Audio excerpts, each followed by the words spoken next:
Guys প্রথমে ভিডিওটা দেখো, তারপর তোমাদের করা কিছু ফানি কমেন্ট পড়বো। লেটস বস্তা দিয়ে সেক্সি ড্রেস বানালাম কারণ আমার সেকেন্ড হ্যান্ড বয়ফ্রেন্ডের আলুর দোষ আছে। প্রথমে এটাকে কেটে সেলাই করে লোকের ফুলসজ্জার খাটের থেকে ফুল চুরি করে এনে এবং পাশের বাড়ির ঝুমা বৌদির ব্লাউজ থেকে লেস খুলে এনে বসিয়ে দিলাম। হয়ে গেল আমার ড্রেস, যদিও দুটো আলু এখনো ভেতরেই আছে।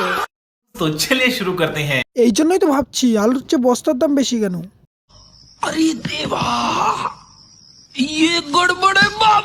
বলছি তোমার ভিডিও বানাতে বানাতে হাসি পায় না? नॉटी हो रहा के बहन के लौड़े है नॉटी हो रहा। এত বুদ্ধি রেখে রাতে ঘুমাও কেমনে ভাই?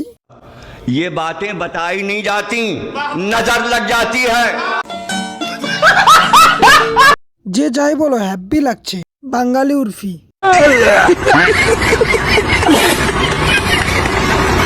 বুঝলাম দুটো আলু ভেতরেই আছে, কিন্তু ওপরে না নিচে সেটাই তো বুঝতে পারলাম না। इसका मतलब है